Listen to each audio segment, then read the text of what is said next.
बहुत स्वागत व्यूअर्स, आप देख रहे हैं आपका शो कहानी कुर्सी की। मैं हूं सौरभ शर्मा।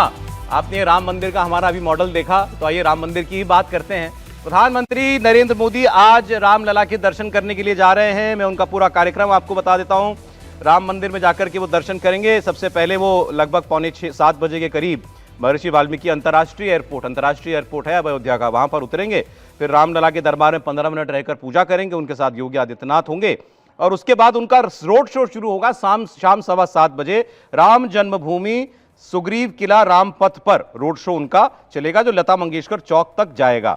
भव्य रोड शो करने की तैयारी की गई है। आज एक विशेष रथ वहां पर बनाया गया जिस पर सवार होंगे प्रधानमंत्री मोदी, और उसके बाद फिर वो वहां से रोड शो खत्म करने के बाद उसी इंटरनेशनल एयरपोर्ट से अयोध्या के फिर भुवनेश्वर के लिए उड़ान भर जाएंगे। तो बार बार यही अट्रैक्ट कर रहा है कि अयोध्या में इंटरनेशनल एयरपोर्ट बन गया है, वहां पर वो लैंड कर रहे हैं, वहीं से दूसरी जगह जा रहे हैं। हाँ, बड़ा अच्छा एयरपोर्ट बना हुआ है। तो आज अब देखिए 22 जनवरी के बाद, आज क्या तारीख हो गई सर? 5 मई।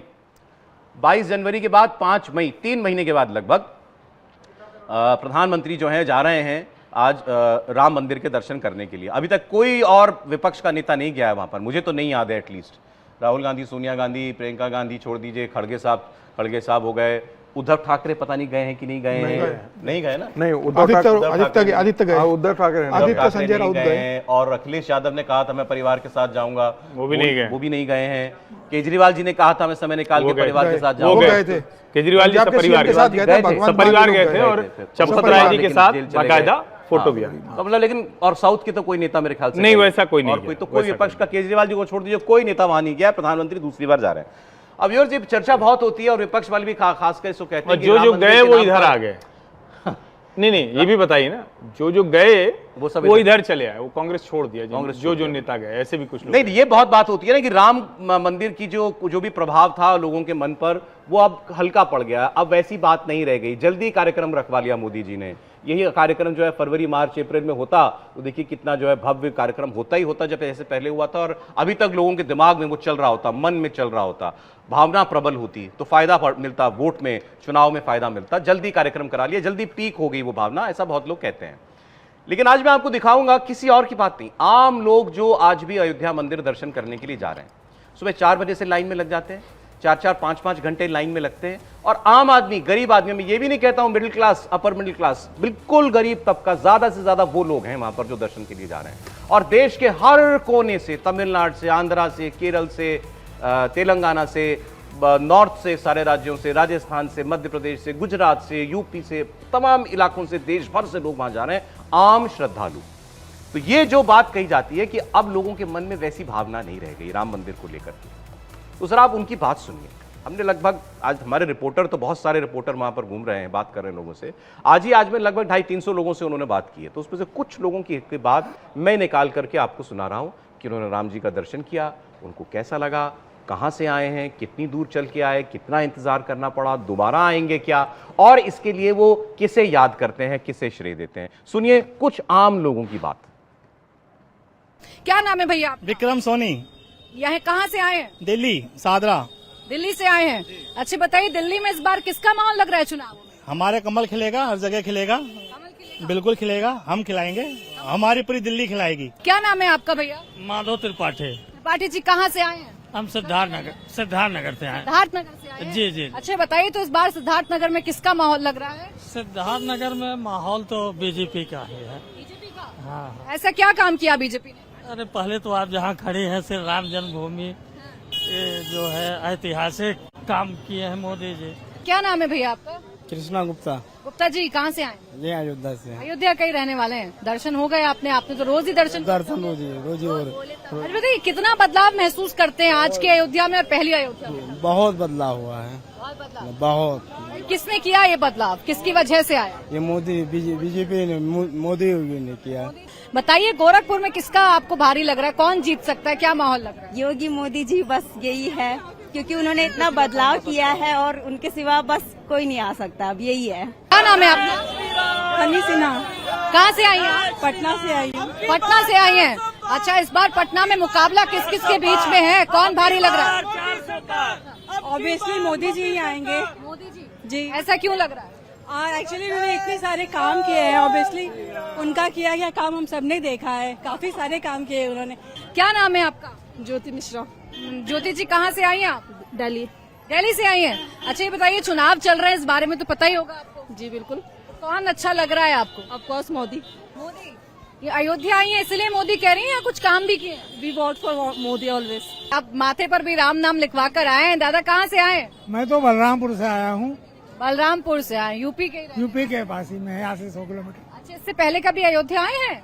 4-5 साल पहले आया था। तब की अयोध्या में और आज की अयोध्या में कितना बदलाव है? बहुत बदलाव हो गया है। हमारे विश्व लेवल में मंदिर धाम सिर्फ प्रभु राम का बनेगा और योगी मोदी जी का पूरा सहयोग है। अब की बार 400 बार मोदी सरकार। तो आपने कुछ लोगों की बातें सुनी, अब इसमें तो कुछ ज्यादा ऐसा है नहीं, बीच में पढ़ने जैसा कुछ है नहीं है। अच्छा, एक बात इंपॉर्टेंट ये थी कि सब लोग राम मंदिर के दर्शन करके निकले थे, तो राम मंदिर के बारे में बात कर रहे थे, और दूसरा बड़ा क्लियर था मन में कि बीजेपी, मैं अक्सर सुनता हूं लोग मोदी मोदी ज्यादा करते हैं, यहाँ लोगों ने बीजेपी का भी नाम लिया, अलग से काम किया है, बीजेपी ने काम किया। हर्षवर्धन जी, देखिए, मुझे लगता है कि कम से कम जब हम कहते हैं कि कोई विकास का काम हुआ है क्या, तो मैं खुद भी कहता हूं, और ये किसी से भी आप पूछेंगे कि अपने शहर के 10 किलोमीटर के दायरे में किसी भी तरफ निकल जाइए, आपको समझ में आ जाएगा कि 10 सालों में परिवर्तन क्या हुआ है। नंबर 1। नंबर 2, ये जब हम अयोध्या में खड़े होकर पूछ रहे हैं, तो वहां जो भी आया है उसको अयोध्या ऐसी होगी ये कल्पना नहीं थी। टीवी ने लगातार दिखाया, प्राण प्रतिष्ठा के पहले, भूमि पूजन के बाद, अलग अलग समय पर, उसके मन में एक कल्पना थी, और वहां पहुंचकर जब उसको लगता है कि जितना हमने टेलीविजन में देखा है उससे भी शानदार हुआ, तब वो कहता है नरेंद्र मोदी, योगी, भारतीय जनता पार्टी। और अगर आप ध्यान से देखें तो जितने लोग हैं उनके मन में कोई भ्रम नहीं है। मैं कई बार जो कहता हूं कि बड़ा साइलेंट वेव जैसा मसला है जो शायद दिखेगी नहीं। और एक बात आपने कहा ना कि क्या लोग भूल जाएंगे, जनवरी में हुआ था, बढ़िया फरवरी में चुनाव होता, ठंडी में कम होती, थोड़ा कम गर्मी में हम लोगों को इस तरह से शो करना पड़ता। लेकिन सोचिए, आज भी अगर वहां जितने लोगों से हमारी संवाददाता इंडिया टीवी की पूछ रही है, सब के सब ये कह रहे हैं योगी, मोदी, भाजपा, मोदी ने कराया, ये काम हुआ, ऐसी अयोध्या तो थी नहीं। इसका मतलब उनके ध्यान में तो है, हमारे कैमरे का ध्यान थोड़ा कम पहुंच रहा है। असली मुश्किल वहां है, दिखा कम रहे हैं, हम दिखा कम रहे। हमें लग रहा है कि भाई ठीक है, अब टीवी पर कौन देखेगा, अब तो ये हो गया, अब तो वही चीज हमने दिखा दी, वैसी की वैसी, भावना वैसी की वैसी है। और एक चीज और समझिए, अगर भावना जो हम नहीं दिखा रहे हैं, तो मोदी जी को ये भावना भी पता है, वो तो बहुत चतुर सुजान नेता है।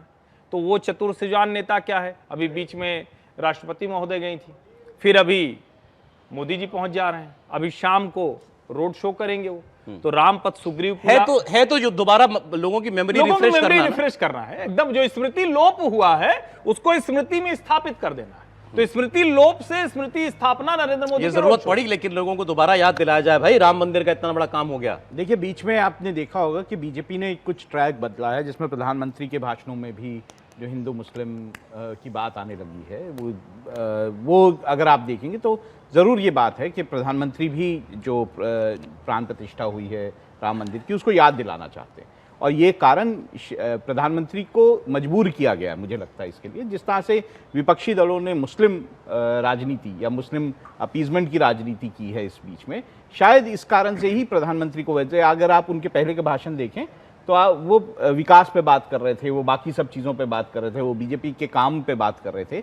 ये जो बीच में ट्रैक हल्का सा बदला है, शायद इसका कारण यही है कि विपक्षी दलों ने जिस तरह से मुस्लिम राजनीति या मुस्लिम तुष्टिकरण की राजनीति की है, वही कारण है कि आज आपको ये देखने को मिल रहा है कि बार बार बड़े आपको लगता है कि लोगों के मन में वो भावना वैसी की वैसी है जो जनवरी में थी? बिल्कुल है, क्यों नहीं होगी। मतलब ऐसा तो है नहीं कि कोई बहुत सालों पहले कोई चीज़ हुई है, अभी जो है ये प्राण प्रतिष्ठा हुई है, तो लोग मान रहे हैं। अगर आप के संवाददाता जो पूछ रही थी, तो उसमें पटना में कौन सा नरेंद्र मोदी जी वहाँ से कॉन्स्टिट्यूंसी में चुनाव लड़ रहे हैं, उन्होंने कहा ना, व्यक्ति ने जो पटना से आई थी, कि हम तो मोदी जी वहाँ से जीतेंगे। तो इसका मतलब साफ है कि वहाँ राम मंदिर को बनाने का श्रेय जो है पूरी तरह से नरेंद्र मोदी को जाता है, और उसका फायदा बीजेपी को आज बस एक तरीके से दोबारा याद दिलाएंगे प्रधानमंत्री वहाँ जाकर के। प्रोफेसर साहब, देखिए, अभी तक ऐसा आकलन किया गया है कि करीब जब से राम मंदिर की स्थापना हुई है या उसके बाद से करीब 2 करोड़ के आसपास लोग वहाँ पर विजिट कर चुके हैं अब तक। तो आप ये मान करके चलिए कि 2 करोड़ लोग जो है कम से कम 5 लोगों से तो जरूर बात किया होंगे, 8-10 लोगों से जरूर बात किए होंगे अपने। तो इतने लोग तो कम से कम भारत के अंदर कम से कम 30-40 करोड़ तो ऐसे लोग जरूर हैं जो कम से कम राम मंदिर से सीधे तौर पर कहीं ना कहीं संवाद स्थापित कर रहे हैं। स्वाभाविक है कि बीच में बहुत कुछ हुआ है। हमने देखा कि केजरीवाल प्रकरण हुआ और काफ़ी चीज़ें ऐसी आई और अभी कहा गया वाकई सच में है कि जिस प्रकार की नेगेटिव पॉलिटिक्स कांग्रेस पार्टी ने शुरू किया अपनी मैनिफेस्टो से लेकर के, उसमें कोई विज़न नहीं दिख रहा था, भारत के लिए कोई दर्शन नहीं दिख रहा था। तो कई बार होता क्या है कि आप बुराइयों को काटने के लिए भी कई चीज़ें करना पड़ता है। प्रधानमंत्री एक नए अपने जो भारतीय जनता पार्टी ने अपना घोषणा पत्र लाया, उसमें भारत के बारे में एक नई दृष्टि थी, एक बड़ा विजन था कि 247 से पहले हम 5 साल तक क्या क्या करने वाले हैं, ये 5 साल का स्टेप हमारा क्या क्या होने वाला है 247 के परिप्रेक्ष्य में, एक विकसित भारत निर्माण के परिप्रेक्ष्य में। किसी भी पार्टी के मैनिफेस्टो में ये विचारधारा आपको नहीं दिखाई, किसी की पार्टी के विचार में ये मिशन नहीं दिखाई देगा आपको कि हमको आने वाले दिनों में 20 साल में भारत को क्या बनाना है। जिसकी भी दृष्टि है, हम गरीब को, ये को हम वो करेंगे, ये बांटेंगे, वो बांटेंगे, हम यही है। लेकिन हम देश कैसे बनाएंगे, देश का हम निर्माण नए तरीके से हम कैसे करें, एक भी दृष्टि नहीं आई है। नतीजा ये है कि जब वो डिविजिव पॉलिटिक्स पर आए हैं तो राम भारत को यूनिफाई करते हैं, जातियों को तोड़ते नहीं समय कम है। बीजेपी अब अपने एजेंडे पर आई है, दोबारा अपना एजेंडा पुश कर रही है, लोगों को याद दिला रही है। देखिए, ये राम का एजेंडा बीजेपी का एजेंडा नहीं, ये राष्ट्र का एजेंडा है। ठीक है। देखिए 2014 में नरेंद्र मोदी जब देश के प्रधानमंत्री बने तो उनके मंदिर मिशन से बार बार मंदिर जाना, मंदिरों की बात करना, मंदिरों का पुनरुद्धार करना, इसके कारण एक जो वर्ग था हिंदुओं का, उसमें 13% एक सर्वे आया कि 13% हिंदू ऐसे जो 2014 के बाद जो मंदिर नहीं जाते थे उन्होंने मंदिर जाना शुरू करा है। और ये भी आया है कि 2009, 2014 और 2019 के जो चुनाव हुए थे, 2019 के अंदर जो मंदिर जाने वाले हिंदू थे उन्होंने 55% लोगों ने भारतीय जनता पार्टी के लिए वोट किया, जबकि 2009 में ये सिर्फ 22 से 23% जो रेगुलर मंदिर जाते थे वो 22% भारतीय जनता पार्टी को वोट करते थे, और 2019 में 55% लोगों ने भारतीय जनता पार्टी को वोट करा है। तो ये क्लियर ट्रेंड बताता है कि प्रधानमंत्री मोदी के कारण एक मतलब जो धार्मिकता लोगों के अंदर बढ़ी है, और धार्मिकता से मैं कहूँगा सांस्कृतिक राष्ट्रवाद की बात जो प्रधानमंत्री मोदी करते हैं, उसके कारण हिंदुओं के अंदर एक मंदिरों के जाने को लेकर जो उत्साह हुआ, मंदिर जाने लगे हैं, ये निश्चित रूप से भारतीय जनता पार्टी के लिए एक बड़ा ग्राउंड बना है चुनाव के अंदर। और ये भारतीय जनता पार्टी के ऐसा वोट बैंक तैयार हो रहा है जो युगों युगों तक भारतीय जनता पार्टी के साथ जुड़ा रहेगा, जो मंदिरों के कारण भारतीय जनता पार्टी का तैयार हो रहा है। बाकी वोट बैंक तो आता जाता रहता है, लेकिन ये प्रधानमंत्री मोदी ने जो शुरुआत की और भारतीय जनता पार्टी जिसे फोकस कर रही है, मुझे लग रहा है ये ऐसा solid vote bank Bharatiya Janata party के पास बनते जा रहा है जो आने वाले समय में लंबे समय तक भारतीय जनता पार्टी का मूल वोट बैंक रहेगा। ठीक, एक ब्रेक ले लेते हैं कहानी कुर्सी की में, और उसके बाद व्यूअर्स दूसरे चरण का मतदान एक दिन के बाद है। किन किन सीटों पर मतदान होने जा रहा है, वहां की क्या समीकरण है, उसकी हम लोग आज डिटेल में बात करेंगे 1 घंटे में।